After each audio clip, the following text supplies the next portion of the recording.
lower category focuses first and foremost on spinal stabilization in all three planes of motion by targeting all the muscles of the trunk and the pelvis. A strong and stable core bridges the gap between the upper and lower body for fluid full body movement with no leaks in the kinetic chain. It also bulletproofs your back. Hollow body. Hollow body is a foundational move in gymnastics to teach proper spinal positioning and total body tensioning. The shape resembles a lying banana or hammock. You must flatten your lower back to the floor throughout the drill. It also teaches you how to breathe in a compressed position. Mix between inhaling through the nose into the belly and fully exhaling through the mouth for time or reps. Start with the tucked body position. Progress to moving the arms and legs away from each other until you're fully extended. The hollow body pump, where you move between a tucked and extended position, is a fantastic dynamic variation for abdominal development. You can also add rocks and rolls to increase the stability demands. Be sure to do it on a padded surface. My favorite variations are doing flies and pullovers with light dumbbells. This absolutely crushes your core and mobilizes your shoulders. Front plank. The front plank trains your anterior core to resist lumbar spine extension, and you must first master the plank before you master the push-up. It can be performed on the forearms or hands. The forearm variation is more of a strength challenge, where the longer lever hands variation is more of a stability challenge. Train both positions for best results. Make it easier by elevating the hands. Make it harder by elevating the feet. The classic progression is flowing from 4 to 3 to 2 points of contact to increase the stability demands in the following order: both hands and feet, one leg, one arm, and opposite arm and leg. The 5-second box breath plank is my favorite variation because it strengthens your most important core muscle, the diaphragm. 5-second inhale through nose into belly, 5-second breath hold, 5-second exhale through mouth, and 5-second breath hold. That's one rep or breath cycle that takes 20 seconds to complete. Do 3 to 6 reps or hold for 1 to 2 minutes. Side plank. The side plank trains your lateral core to resist lateral flexion or side bending and rotation. It can be performed on the forearms or hands. The forearm variation is more of a strength challenge, where the longer lever hands variation is more of a stability challenge. Train both positions for best results. You can either stack the feet harder or stagger them easier. Make it easier by elevating the hands. Make it harder by elevating the feet. The exercise can be further regressed by bending the knees at 90 degrees. This is called a short lever side plank. The top 2 progressions involve elevating a leg. Elevate the top leg, abduction, to work your lateral glutes more. Elevate the bottom leg, adduction, to work the groin more. The rolling plank is an excellent option because you're flowing between 3 main plank positions: left side, front, and right side.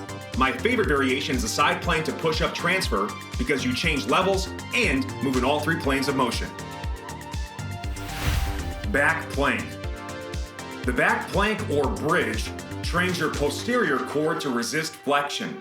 Consider it a reverse front plank. This drill is a must to offset the damaging effects of prolonged sitting by activating the glutes and mobilizing the hips. Adding a mini band above the knees increases lateral hip activation.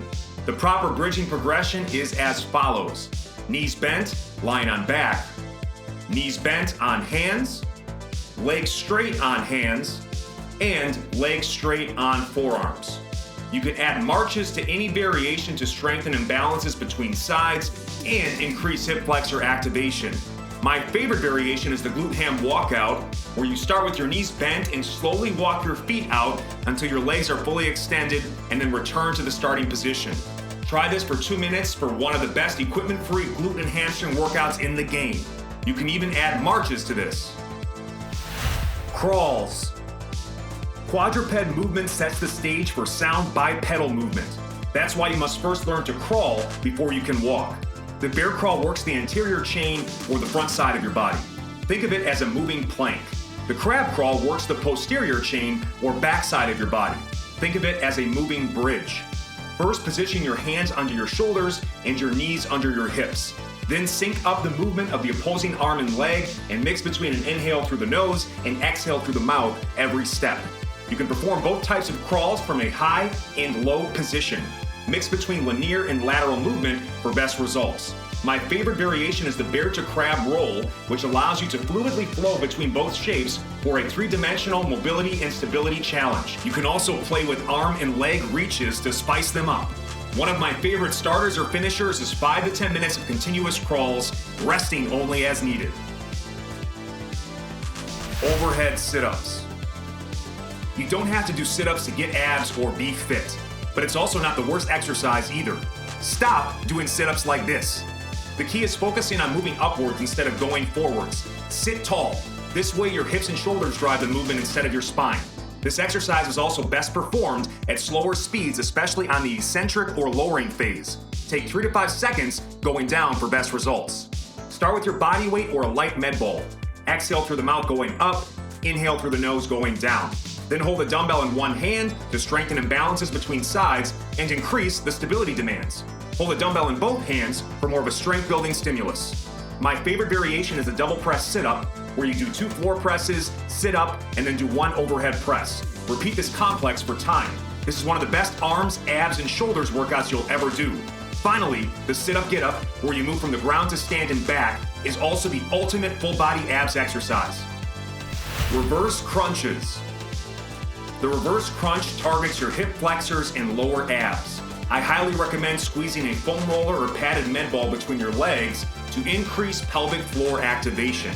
And because your pelvis attaches to your lumbar spine, this also optimizes lower back positioning. Start with a lighter med ball and slowly build up from there. First, master the hip flexion component. With your knees bent at 90 degrees, slowly lower your feet to the ground while keeping your lower back flat into the floor.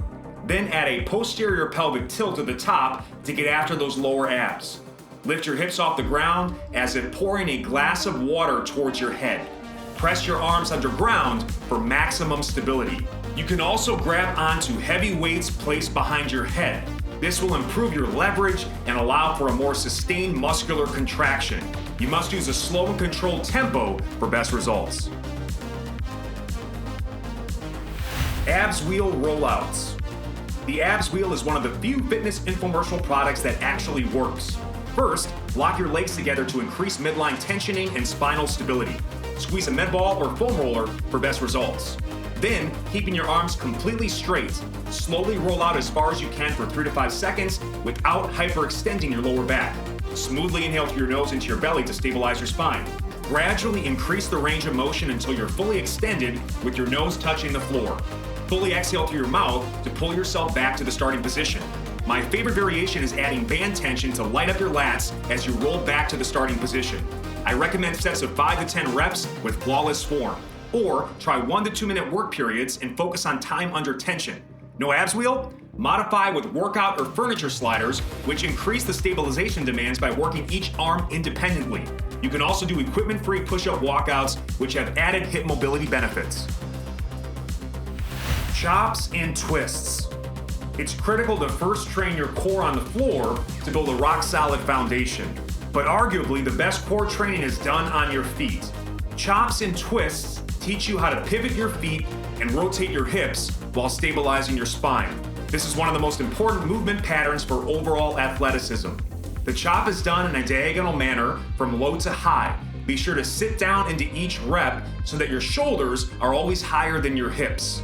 The twist is done horizontally at shoulder level. Increase the difficulty by squatting down more to increase hip and thigh engagement. Hold the med ball to increase the loading demands. You can also grab the other end of an anchored resistance band. The band provides a unique dynamic variable resistance where the tension increases as it stretches. It also pulls you back faster, increasing the deceleration demands. Hanging leg raises. The hanging leg raise is the king of core exercises. The arms overhead position also provides the biggest core stability challenge, plus it tests your grip strength to the max. You should be able to hang effortlessly for a full minute before attempting this exercise. Focus on pulling down against the bar for maximum stability. Fully exhale through your mouth to lift your knees above hip level to activate your high hip flexors or psoas. Squeeze the top position for a count or 2. Then, inhale through the nose to slowly lower back to the starting position. Progress from alternating legs to lifting both legs simultaneously. You can further regress the exercise by doing an overhead march with your feet on the floor while gripping a pull-up bar. I mostly do this exercise with a padded Dynamax med ball between my legs. This not only trains the pelvic floor, but it spaces my feet properly for this exercise to function like a reverse squat. That's right, it will improve your squatting mechanics. I use a heavier med ball for lower reps and a lighter med ball for higher reps. This move can also be done from a dip support position.